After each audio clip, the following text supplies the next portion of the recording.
TP అధినేత చంద్రబాబు పర్యటిస్తారు. రాజంపేట, కోడూరులో బహిరంగ సభలో ఆయన పాల్గొంటారు. అక్కడ ఏర్పాటు చేసిన బహిరంగ సభలో చంద్రబాబు ప్రసంగిస్తారు. ఈ సభలో చంద్రబాబుతో పాటు జనసేన అధినేత పవన్ కళ్యాణ్ కూడా పాల్గొంటారు. ఈ సభ కోసం కూటమి శ్రేణులు భారీ ఏర్పాట్లు చేశారు.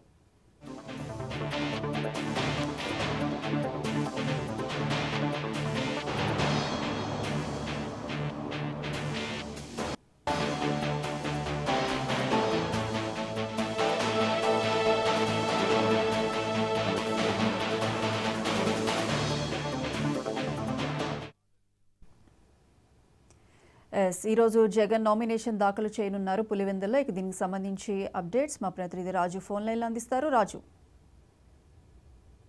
Good morning Priyanka. YS Jaganmohan Reddy నేడు పులివెందులో తన నామినేషన్ కూడా దాఖలు చేయనున్నారు. అయితే ఉదయం నేరుగా తాడేపల్లి నుంచి కడప ఎయిర్పోర్ట్ చేరుకొని కడప ఎయిర్పోర్ట్ నుంచి ప్రత్యేక హెలికాప్టర్లు కూడా పులివెందులు తీసుకొనున్నారు. పులివెందుల్లో చేరుకున్న తర్వాత పులివెందుల 4 రోడ్ల సర్కిల్లో పూలంగల్ల దగ్గర నుంచి కూడా మరి సిఐసిఐ చర్చి గ్రౌండ్ దగ్గర ఏర్పాటు చేసినటువంటి భారీ బహిరంగ సభ కూడా మరి వైఎస్ జగన్ ఒక భారీ ర్యాలీతో కూడా వైసీపీ నాయకులు అన్ని కూడా ఏర్పాట్లు పూర్తి చేయడం జరిగింది. అయితే ఈ బహిరంగ సభలో ప్రధానంగా పులివెందులకు సంబంధించి గత 5 సంవత్సరాల నుంచి కూడా ఏ విధంగా అభివృద్ధి చేశారు, ఎంత డబ్బులు ఖర్చు చేశారు, మరి ఎంత డెవలప్మెంట్ చేశారు అనేటువంటిది కూడా పూర్తిగా పులివెందుల నియోజకవర్గ ప్రజలందరూ కూడా తెలియపరిచే అవకాశం అయితే ఉంది. అయితే జరగబోయే సార్వత్రిక ఎన్నికల్లో కూడా మరొకసారి తను గెలిపించాలని కూడా ప్రజలను కూడా విజ్ఞప్తి చేసేటువంటి అవకాశం ఉంది. అందులో భాగంగానే ఈ యొక్క బహిరంగ సభను కూడా ఏర్పాటు చేసినట్లు కూడా వైసీపీ నాయకులు తెలియపరుస్తున్నారు. ప్రధానంగా మరి వైఎస్ జగన్మోహన్ రెడ్డి పులివెందుల నియోజకవర్గాన్ని మరి లేకపోతే కడప నియోజకవర్గాన్ని కడప జిల్లా అభివృద్ధి చేసేటువంటి ఒక జిల్లా పైన కూడా ఒక మొత్తము ఒక డేటా కూడా ఇంతవరకు కూడా వైసీపీ నాయకులు కూడా ఒక పులివెందుల నియోజకవర్గం కావచ్చు, జిల్లాకు సంబంధించినటువంటి డెవలప్మెంట్ విషయంలో కూడా ఒక స్పష్టమైన హామీ ఇస్తాడమైనటువంటి ఒక విధంగా అయితే జిల్లా ప్రజలందరూ కూడా ఉత్కంఠంగా ఎదురు చూస్తున్నటువంటి పరిస్థితి అయితే కనపడుతుంది ప్రియాంక. ఈ రోజు ఆ బహిరంగ సభ పూర్తయిన తర్వాత మరి వైఎస్ జగన్ స్వయంగా తను నామినేషన్ వేసి అక్కడి నామినేషన్ అయిన వెంటనే తిరిగి కడప ఎయిర్పోర్ట్ చేరుకొని తర్వాత విజయవాడ కూడా బయలుదేరనున్నాడు ప్రియాంక. రాజు, అయితే ఈ రోజు మరోపక్క కడపలో చంద్రబాబు నాయుడు పర్యటన ఉంది. అయితే కడపలో జరగబోయే బహిరంగ సభలో బాబుతో పాటు పవన్ కళ్యాణ్ కూడా పాల్గొంటారని తెలుస్తోంది. దీనికి సంబంధించిన అప్డేట్స్ ఏంటి?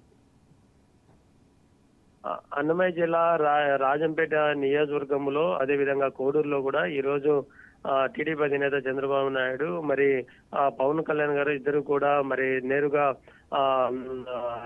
తిరుపతి రోడ్డు మార్గం నుంచి కూడా బయలుదేరి మరి రాజంపేటకు చేరుకున్నాను. రాజంపేట 4 రోడ్ల సర్కిల్లో ఈ యొక్క టీడీపీ నాయకులు, జనసేన, బీజేపీ ఉమ్మడి అభ్యర్థులు అంతా కూడా ఇప్పటికే దాదాపు పూర్తి ఏర్పాట్లు చేశారు. రాజంపేట నియోజకవర్గ టీడీపీ అభ్యర్థిగా సుభాష్ సుబ్రహ్మణ్యం బరిలో ఉంటున్నారు.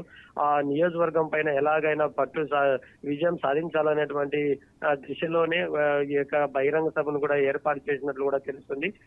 మరి అందులో భాగంగానే పవన్ కళ్యాణ్, చంద్రబాబు నాయుడు మధ్యాహ్నం 1 గంటకు రాజంపేట చేరుకొని రాజంపేట రోడ్డు మార్గాన కూడా 4 రోడ్ల సర్కిల్లో ఏర్పాటు చేసినటువంటి బహిరంగ సభ కూడా ఇద్దరు కూడా ప్రసంగించేటువంటి అవకాశం అయితే ఉంది. రాజంపేటకు గత వర్షాలలో కూడా అన్నమయ్య డ్యామ్ కొట్టుకుపోయినటువంటి పరిస్థితులు కూడా చూస్తే దాదాపు 8 గ్రామాలు కూడా తీవ్ర ఇబ్బందులు ఉన్నటువంటి పరిస్థితి అయితే ఉంది.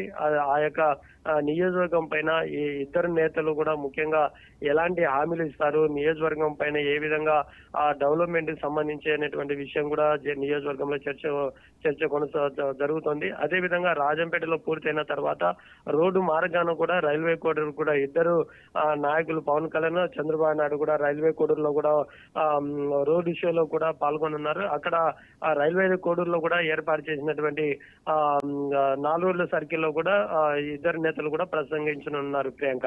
Right Raju, thank you.